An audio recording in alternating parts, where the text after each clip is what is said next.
Assalamualaikum warahmatullahi wabarakatuh. Alhamdulillahi wahdah, sadaqa wa'dah, wa nasara abdah, wa a'azza jundah, wa hazamal ahzaba wahdah. La ilaha illallah wa la na'budu illa iyyah mukhlisina lahuddin walau karihal kafirun. Ashhadu an la ilaha illallah wahdahu la syarikalah wa ashhadu anna Muhammadan abduhu wa rasuluhu la nabiyya ba'dah. Jamaah salat subuh dan isyraq rahimakumullah, marilah kita panjatkan rasa syukur kita kehadirat Allah Subhanahu wa ta'ala yang dengan kasih sayangnya tidak jemu-jemunya mencurahkan banyak kenikmatan kepada hamba-hambanya termasuk kita. Sembari itu pula mari kita sanjungkan untuk teladan kita Nabi besar Muhammad sallallahu alaihi wasallam beserta keluarga, sahabat dan para pengikut yang setia akan ajarannya. Alhamdulillah pula Bapak Ibu sekalian, pagi ini kita bisa hadir di Masjid Ar-Rahmat yang insya Allah penuh rahmat, yang selalu dirahmati Allah. Dan hari ini pula kita tengah berada di bulan Muharram tanggal 17. Bulan Muharram adalah salah satu dari 4 bulan yang dimuliakan Allah, yang dikenal dengan nama Ashhurul Hurum. Ada 4 bulan: Dzulqa'dah, Dzulhijjah, Muharram, dan Rajab. Ini bulan Muharram, bulan yang dimuliakan Allah. Mengapa dimuliakan Allah? Banyak kemuliaan di dalamnya. Tentu saja kemuliaan Allah tidak diberikan kepada orang-orang yang pasif, yang diam saja, yang banyak tidurnya. Tidak. Allah berikan kemuliaan kepada orang-orang yang aktif, yang selalu berusaha, bekerja, beribadah, berikhtiar, dan berdoa. Karena amalan-amalan inilah yang menjadikan amalan-amalan kita dimuliakan Allah. Meski bulannya pun juga bulan yang dimuliakan Allah. Terus Bapak Ibu, amalan-amalan apa yang bisa dilakukan di dalam bulan Muharram untuk meraih dan menggapai kemuliaannya? Syekh Abdul Hamid, ulama besar, di dalam kitab Kanzun Naja fil Al-Adiyat menyebutkan ada 12 amalan yang bisa kita lakukan di bulan Muharram demi mendapatkan kemuliaan dari Allah Subhanahu wa ta'ala. Ada 12 amalan. Kalau satu amalan saya jelaskan 5 menit, berarti pas 60 menit. Kuat mboten? Wong telu sing kuat. Kula mboten kuat. Saat tekane mawon nggih. Karo ngenteni soto. Soto napa burjo niki? Ora, kiki malah ra ono. Mboten napa-napa. Amalan yang pertama adalah memperbanyak sholat sunnah. Sholat wajib tidak perlu diperbanyak Bapak Ibu. hanya 5: Isya, subuh, luhur, asar, maghrib. Tidak diperbanyak sholat wajibnya, ditingkatkan saja kualitasnya. Yang diperbanyak sholat sunnahnya. Sholat sunnah apa saja? Yang pertama, rawatib. Sholat sunnah rawatib adalah sholat sunnah yang mengiringi sholat wajib. Jumlahnya 12 rakaat. 6 rakaat dilakukan sebelum sholat wajib, 6 rakaat dilakukan setelah sholat wajib. Yang dilakukan sebelum sholat wajib namanya qobliyah, yang dilakukan setelah sholat wajib namanya ba'diyah. Jumlahnya masing-masing 6 rakaat. Yang qobliyah apa saja? 2 rakaat sebelum subuh, 4 rakaat sebelum duhur. Tapi dua-dua, tidak langsung 4 pun, itu yang qobliyah. Yang ba'diyah 2 rakaat setelah sholat duhur, 2 rakaat setelah sholat maghrib, 2 rakaat setelah sholat isya. Pas semuanya 12 rakaat.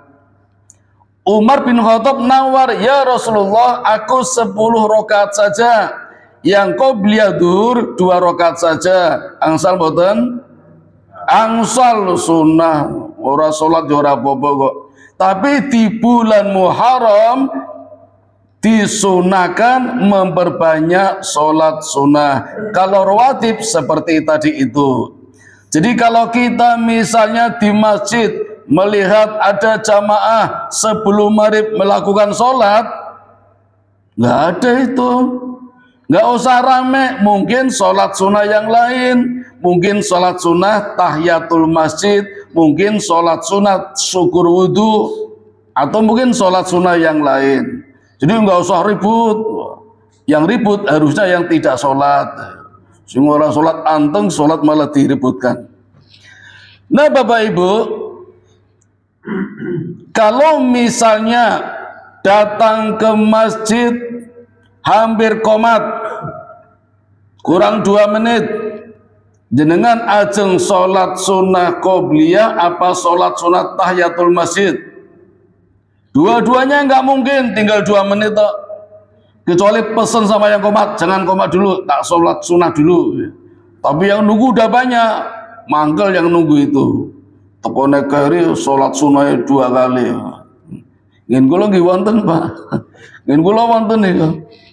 Sholat duhur berjamaah pun qomat niku. Kula memberikan kehormatan kepada yang lebih senior. Monggo Bapak jadi imam. Gak mau. Ora, aku harap sunnah sih. 4 rakaat coba sebelum duhur. Padahal udah qomat. Sudah qomat padahal. Karepku nek arep sholat sunnah qobliyah 4 rakaat tekone ya gasik ora telat. Awis qomat age teko kok ngimami malah sunnah. Itu namanya membesarkan sunnah, mengecilkan wajib. Boten angsal Bapak Ibu. Itu namanya sholatnya tidak khusyuk dan tidak khudu. Kita kan masih membicarakan khusyuk dalam sholat. Nabi dan para sahabat Bapak Ibu sholatnya tidak cuma khusyuk tapi khudu. Apa itu khudu? Bapak Ibu, sahabat Nabi kalau terlambat sholat, ketinggalan takbiratul ihram saja nangisnya 1 hari. Jadi kalau Nabi takbir Allahu Akbar, sahabat baru datang uncluk, ketinggalan takbiratul ihram nangisnya 1 hari. Terlambat 2 rakaat nangisnya 2 hari.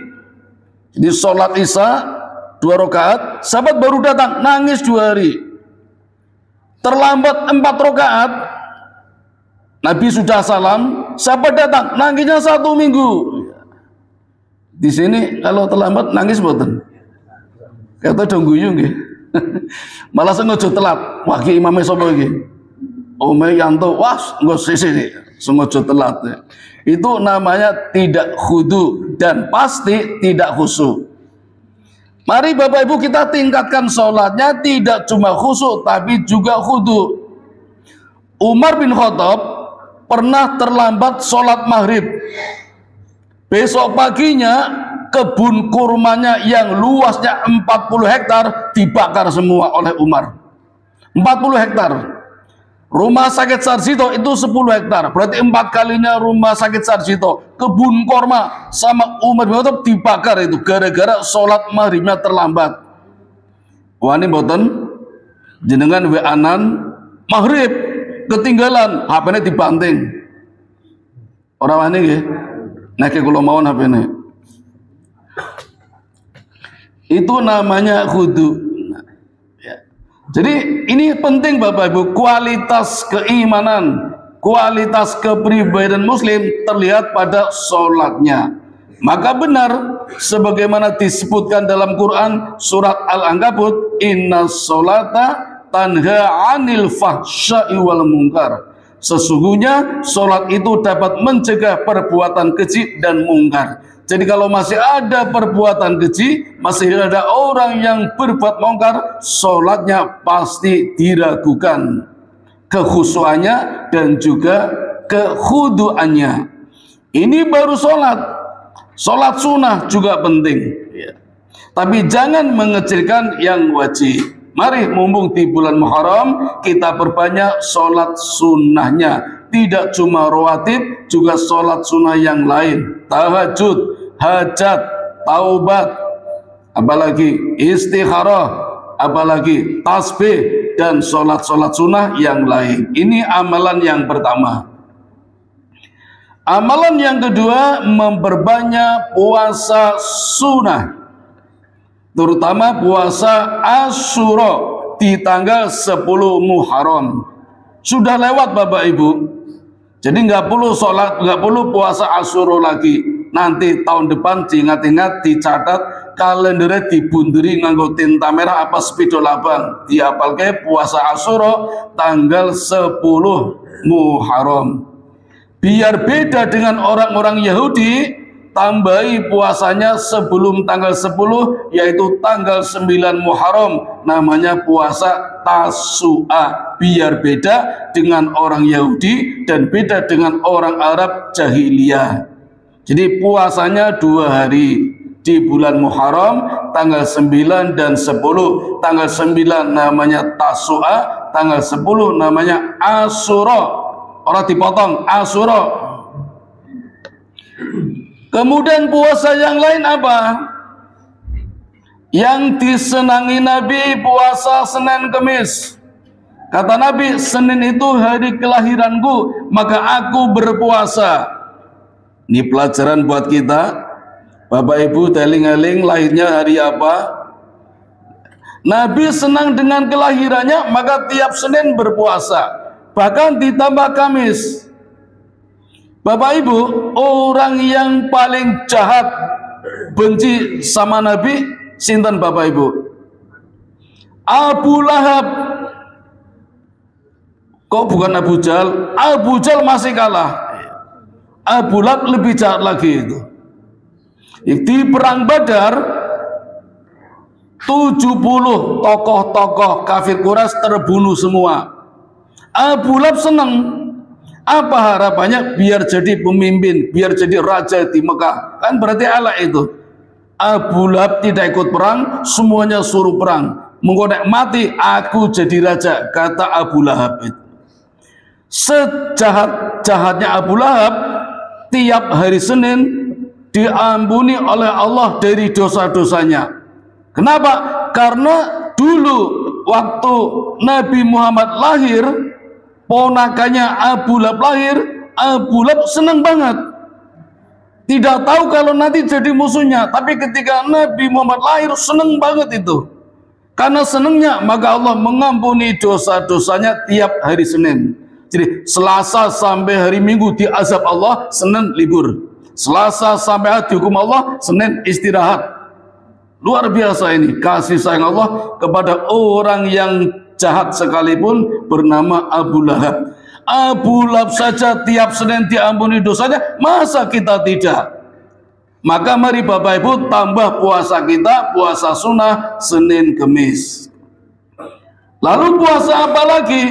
ayyamul bid, puasa 3 hari berturut-turut di tengah bulan, di tanggal 13, 14, 15 Hijriah, biasanya pas bulan purnama. Insya Allah Bapak Ibu, menurut penelitian mendapatkan curahan sinar rembulan membuat kita pandai, kita cerdas. Makanya dulu zaman simbah-simbah saya, kalau pas bulan purnama ojo turu sore-sore. Kelingan boten? Ngecah cilik ora kelingan. Mungkin panjenengan tasih kelingan. Ngodo nyanyi padang bulan padange kaya rino rembulane sing awe-awe. Riyen zaman kula niku dodolan nang latar nang lapangan nang alun-alun, saiki alun-alune ditutup kok. Itu sinar rembulan Bapak Ibu bisa membuat kita cerdas, pandai, hafalannya kuat. Maka orang-orang dulu itu hebat-hebat hafalannya. Aja saiki mau hapenan kabeh. Ditambah puasanya, insya Allah yang belum berjodoh akan dilancarkan jodohnya. Yang sudah berjodoh, ayo dilanggengkan kehidupan rumah tangganya. Allahumma amin. Dengan puasa ayyamul bid. Puasa apa lagi? Kata Nabi, puasa Nabi Daud 2 hari sekali, sehari puasa, sehari tidak, sehari puasa, sehari tidak. Nah, maka nanti banyak puasa-puasa sunnah. Coba, ini hari Ahad ya, besok Senin puasa, puasa Senin Kemis, Selasa libur, Rebo puasa, 2 hari sekali Nabi Daud. Kemisnya puasa lagi, Jumat libur, Sabtu puasa lagi, terus begitu. Terutama di bulan Muharram untuk mendapatkan kemuliaannya. Ini amalan yang kedua, masih kurang 10. Oh, masih ada waktu. Yang ketiga, amalan yang diperbanyak di bulan Muharram adalah sedekah. Sedekah yang baik adalah memberikan yang terbaik.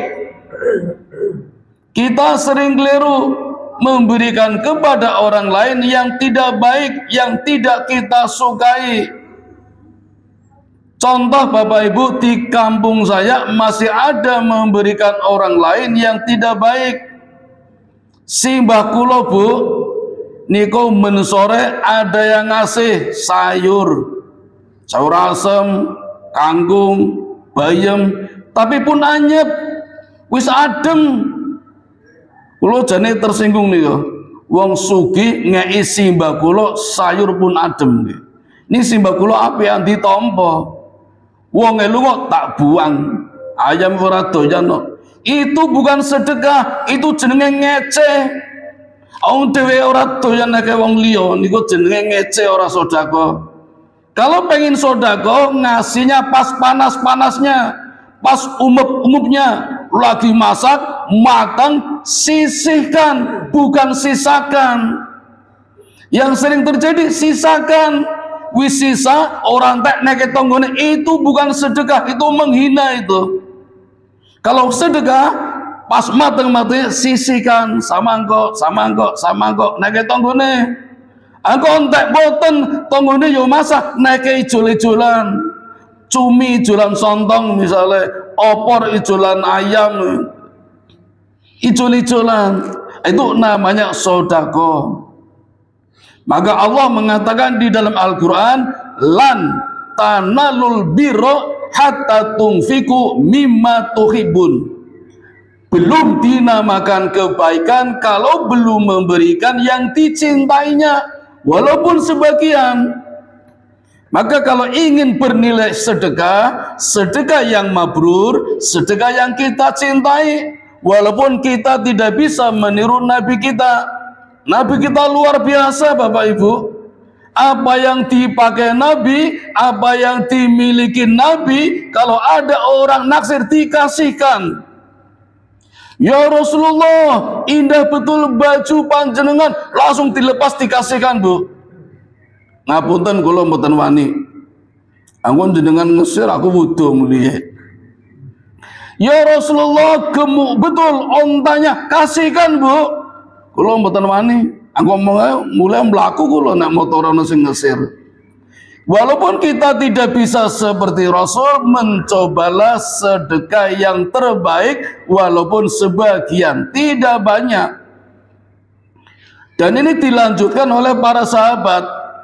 Sahabat yang mulia, yang utama, yang terbaik adalah Abu Bakar As-Siddiq. Setiap penggalangan dana, Nabi hendak melakukan peperangan, Abu Bakar As-Siddiq selalu memberikan yang terbaik sedekahnya. Sampai Nabi pernah mengatakan, ya Abu Bakar, apa yang akan engkau sedekahkan untuk peperangan ini?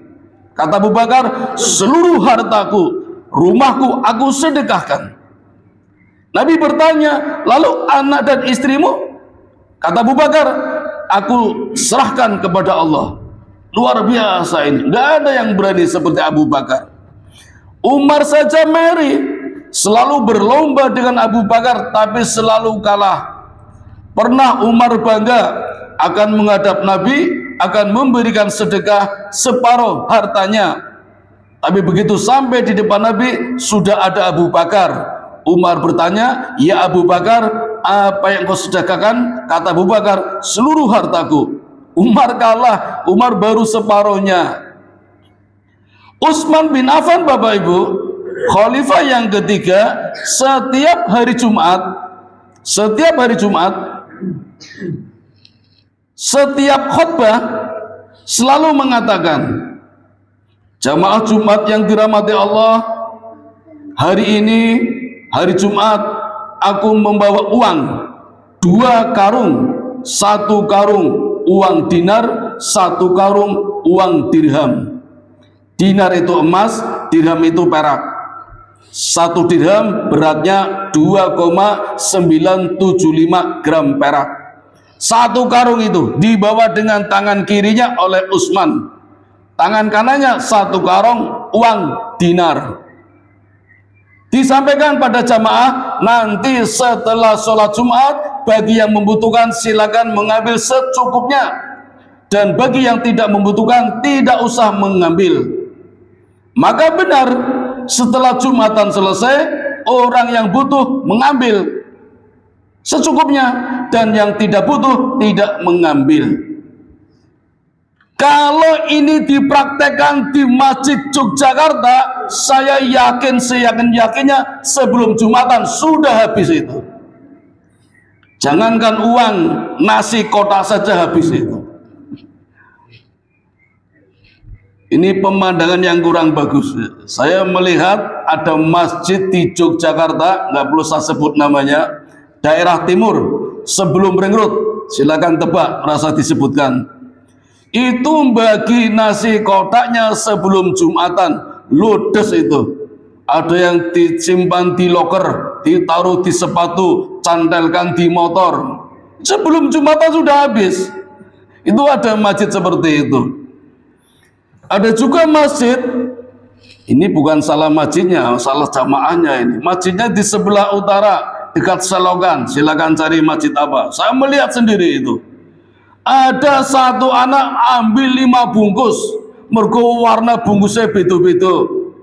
Nasi padang coklat, nasi uduk nganggo plastik mika, kremes nganggo plastik, ono kertasnya putih. Saya bilang, Mas, satu aja. Enggak, ini beda-beda. Coba casisin jubuk 5, liane ora komanan. Kayak gitu sholatnya khusyuk dari mana? Arab Jumatan wis ngincer nih. Nek carane ngono imamnya ora komanan. Imamnya kan metune keri. Ora mungkin imam metu rebutan. Mesti rampungan lagi metu toh, metu sentek. Jadi imamnya khotibnya ora ta komanan. Ada yang takmirnya cerdas, biar imamnya komanan ditaruh di depan sholat. Jadi taruh di sini ya. Kalau sholat imamnya karo ndeloke, nasi padang. Sholatnya malah ora khusyuk. Orang ngematkan nasi padang 2. Ada yang seperti itu. Ini mboten ngrasani loh Pak. Cerita, kualitas kita masih seperti itu. Ada sih yang dicandalkan di motor, ning ora hati-hati jebul ditateli kucing. Kulo nate kok niku Bandeng Presto, wah lumayan ini keren, candal ke motor, rabu sholat duel kali bungkusnya, wah kucing dan luar biasa. Mari Bapak Ibu kita sedekah yang terbaik walaupun sebagian, perbanyak di bulan Muharram untuk menambah kemuliaannya. Insya Allah sedekahnya mabrur. Juga sedekah yang bermanfaat. Jenengan Bapak Ibu kalau nengok orang sakit nyumbang nopo? Doa, duit, buah-buahan, apa roti? Orang dijawab ya gitu. Buah-buahan dipangan boten kali sing mriyang. Ora dipangan, sing mangan sinten? Sing nunggoni. Apa sing nilai mulai nggowo kan iso wae to. Saking oke banget nang lemari kok.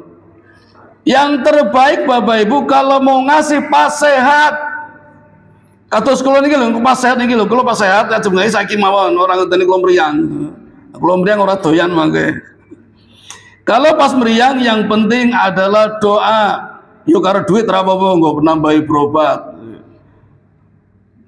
Ngaten nggih, itu nanti mengurangi pahala, berpahala, tapi karena kurang manfaatnya, pahalanya berkurang. Maka hati-hatilah di dalam bersedekah, harus tepat sasaran sesuai dengan sunnah Nabi. Amalan yang ketiga sedekah. Yang keempat silaturahmi, saling berkunjung. Walaupun sering ketemu neng dalan, kalau bisa saling berkunjung, pahalanya banyak. Tetapi hati-hati, ada hal-hal yang dapat mengurangi pahala silaturahmi. Wong melarat kalau berkunjung pada orang melarat biasanya pahalanya kecil. Lah kok iso? Biasanya dosa sambat kabeh. Wong melarat, dolan wong melarat dosa sambat kabeh. Tanggu oke, kowe piro? Padha wae anak kudu bar sekolah. Sambatnya itu yang mengurangi pahala. Orang kaya berkunjung pada orang kaya juga berpahala, tapi pahalanya kalau tidak hati-hati juga berkurang. Karena biasanya orang kaya silaturahmi kepada orang kaya geden-gedenan pamer-pameran. Kowe duwe apa? Avanza. Wah, min Avanza, min Kapansa lo, saiki Avanza. Oh ganti aku harus Pajero, panas njaba jero. Ora gelem kalah, aku duwe ambulan. Ayo, ambulan menang-menangan. Wah, so tak tuku sepur. Ambulan kalah karo sepur. Geden-gedenan pamer. Aku berhaji loh. Ayo tolong nunggu mentak kayak oleh ora dolan ya wis. Jadi mung pamer tok. Geden-gedenan. Pahalanya hilang, berkurang itu. Pamer rumah, aku baru tuku tanah loh. Banyak orang suka pamer, upload di Facebook, di mana lagi itu, di grup WA pamer. Saya sering itu dipameri. Gampang, kalau dia pamer saya bilang, sudah infak belum? Sedekah, zakat. Zakat itu hati-hati, 2,5%. Nanti mengkeret nih kok, salahnya pamer, tagih zakatnya. Begitu Bapak Ibu, tambah nilai pahala dari silaturahmi. Amalan yang keempat.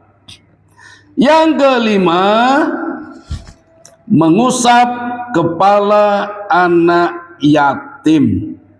Anak yatim adalah anak yang tidak punya bapak.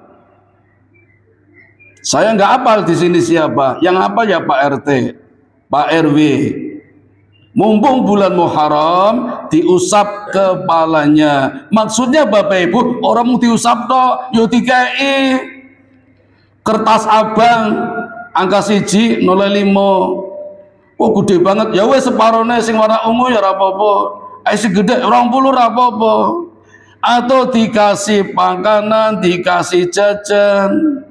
Monggo sisihkan hartanya, belanjakan, datang ke rumahnya, diusap kepalanya sambil dikasihkan. Tapi yang datang ibu-ibu, jangan jenengan Pak, nanti kena fitnah.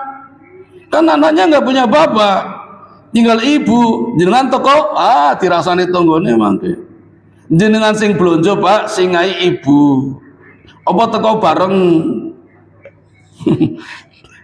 Itu amalan yang ayo sholat sunnah, puasa sunnah, silaturahmi, sedekah, mengusap kepala anak yatim. 5 nggih?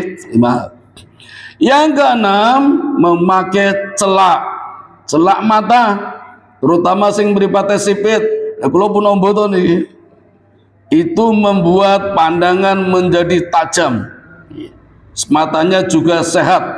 Sekarang banyak kacamata menggunakan fotokromik, anti radiasi, terutama untuk melihat laptop sama HP. Nah, celak itu dulu berfungsi juga seperti itu. Nabi suka dengan celak. 6. Yang ketujuh, memotong kuku. Kita disunahkan memotong kuku tiap hari apa Bapak Ibu? Kamis. Nek Jumat telat. Motongnya di luar rumah, tidak di dalam rumah.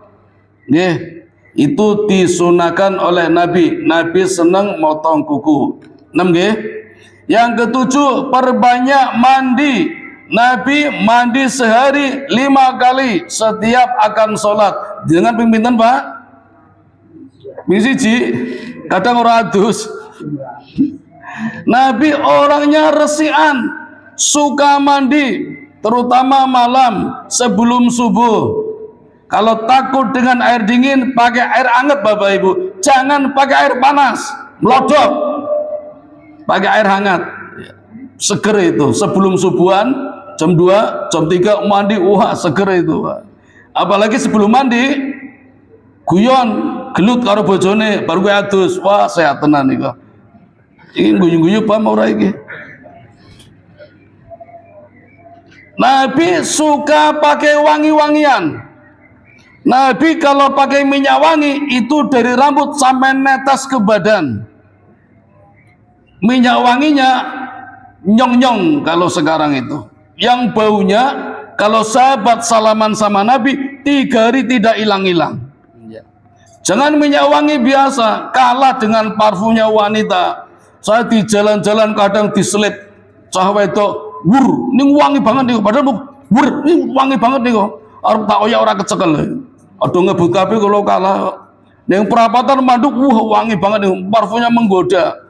Jangan sampai kalah dengan wanita. Ngapunten Bu, niki kula ngandhe di bapak-bapak, ojo nganti kalah pakai minyak wangi nyong-nyong sing memune breng niku lho.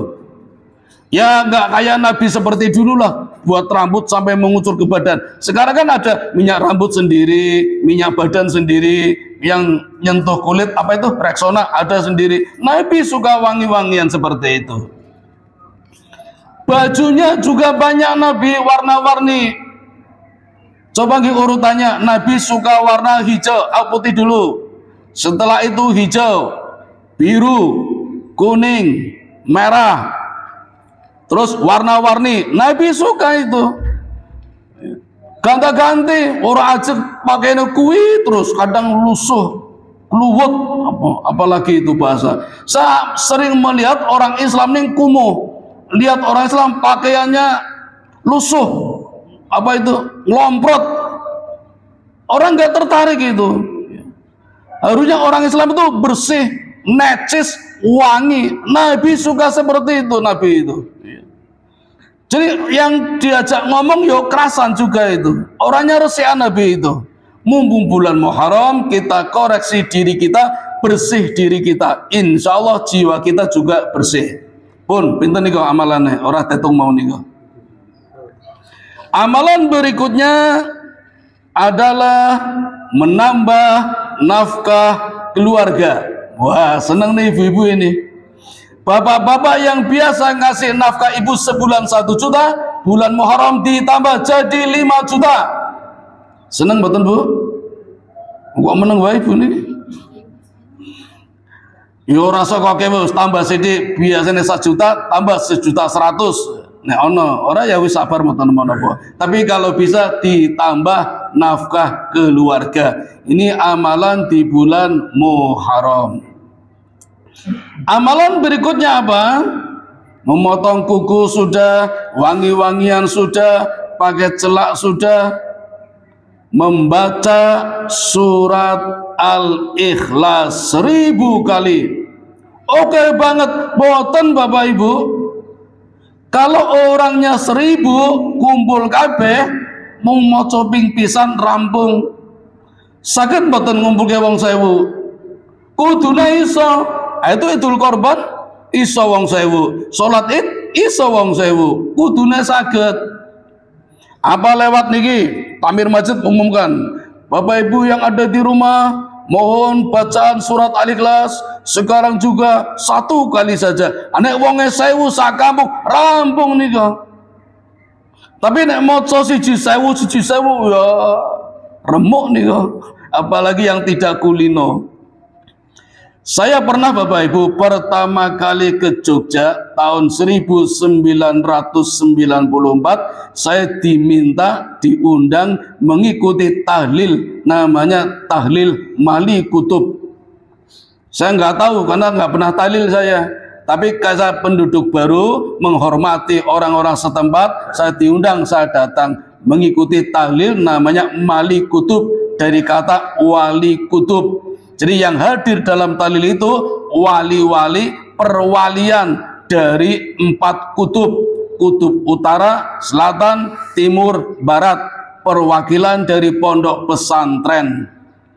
Dari timur pondok pesantren Wonosari, barat pondok pesantren Kulon Progo, selatan pondok pesantren Bantul. Yang Sleman waktu itu yang hadir pondok pesantren Melangi. Kiai-kiainya do teko kabeh. Pusatnya di Jogja. Jogja kiainya siapa? Nggak ada. Sing diundang kulo sanes kiai diundang mewakili tahlil Mali Kutub, baca Yasin 5000 kali, Al-Ikhlas, Al-Falak, An-Nas, Al-Fatihah 1000 kali. Subhanallah, alhamdulillah, Allahu Akbar, la ilaha illallah 10.000 kali. Tapi yang hadir banyak. Orang 100, jadi kan dibagi-bagi mulai jam 12 malam Bapak Ibu. Saya hadir itu. Karena saya tidak pernah tahlil, sekali-kali seumur-umur baru tahlil, kalau mboten kuat Pak, ngantuk malah turu loh.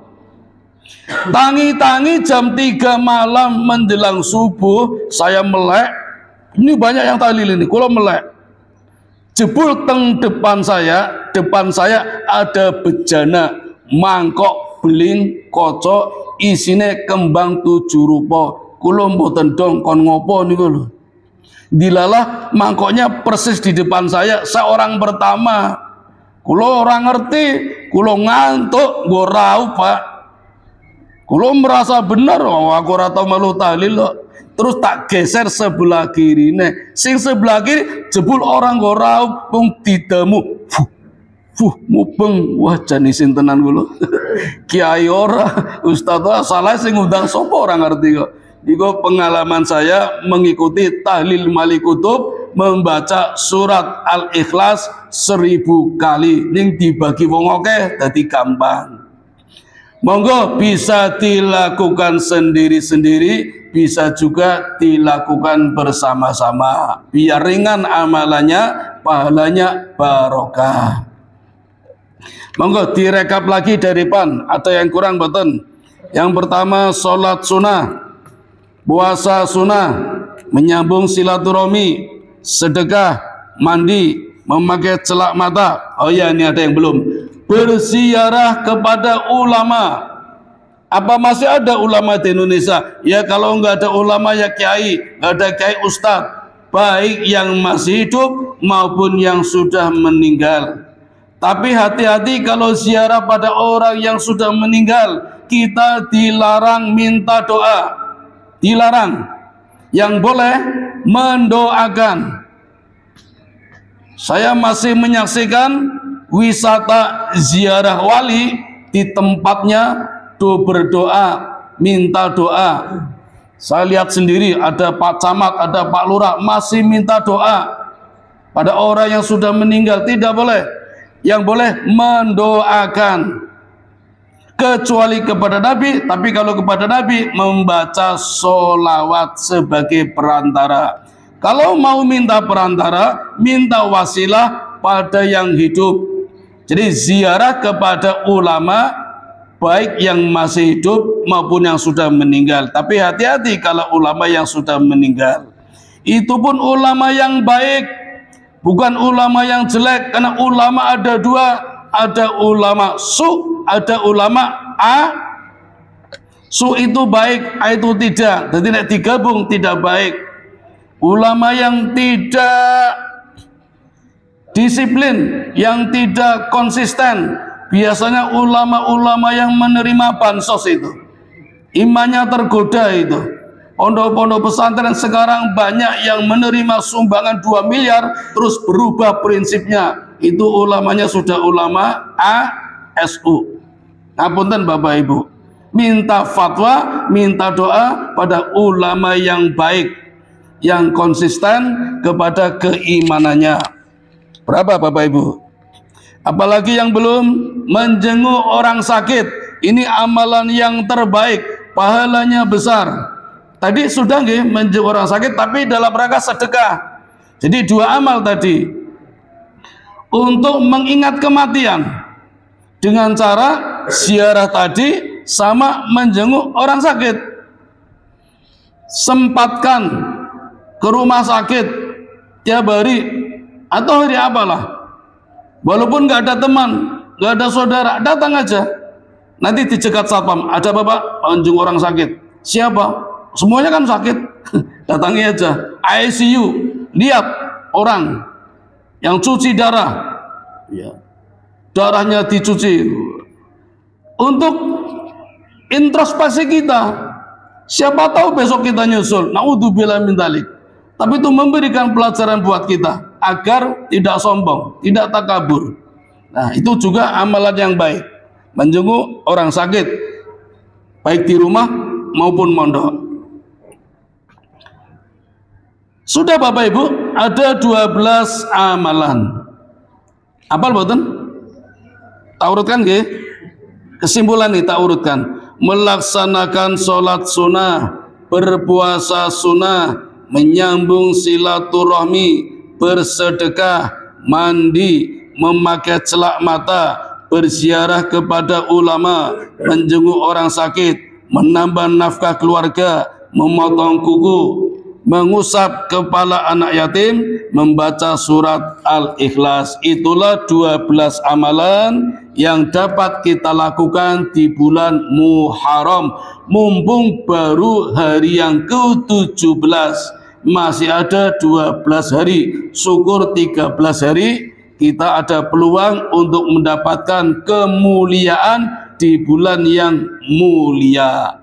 Ini amalan menurut ulama besar Syekh Abdul Hamid dalam kitab Kanzul Najah fil A'diyati.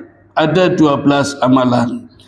Demikian Bapak Ibu yang dapat kami sampaikan, mudah-mudahan ada manfaatnya. Orang yang terbaik bukanlah orang yang mengatakan, orang yang terbaik bukanlah orang yang mendengarkan. Orang yang terbaik adalah orang yang mengatakan, mendengarkan dan mengamalkannya. Mudah-mudahan kita termasuk umat yang terbaik. Amin ya rabbal alamin. Mari kita tutup dengan doa kifaratul majlis. Subhanakallahumma wa bihamdika asyhadu an la ilaha illa anta astaghfiruka wa atubu ilaik. Mari kita sempatkan sholat sunnah isyraq sendiri-sendiri 2 rakaat sambil nunggu soto nopo lontong opor. Assalamualaikum warahmatullahi wabarakatuh.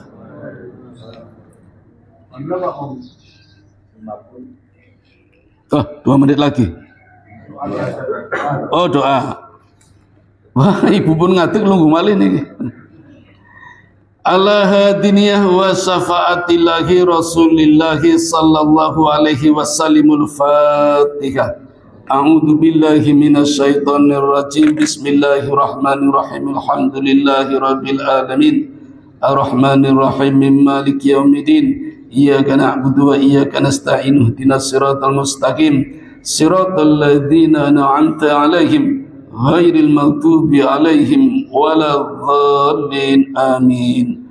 Allahumma salli ala Sayyidina Muhammad wa ala ali Sayyidina Muhammad. La ilaha illa anta subhanaka inni kuntu minadh dhalimin. Allahumma ighfir lil muslimina wal muslimat wal mu'minina wal mu'minat al ahya'i minhum wal amwat innaka sami'un qaribun mujibu da'wat wa qadiyal hajat wa hatimul lazzat wa qati'us syahwat. Allahumma inni as'aluka ilman nafi'a wa rizqan thayyiba wa amalan mutaqabbala. Allahumma inni as'aluka al-huda wat tuqa wal afafa wal ghina. Allahumma ja'alni syakura waj'alni sabura waj'alni fi ainin sahira wa fi a'yunin nasi kabira. Rabbana dhalamna anfusana wa illam taghfir lana wa tarhamna lanakunanna minal khasirin. Rabbana atina fid dunya hasanah wa fil akhirati hasanah wa qina adzabannar.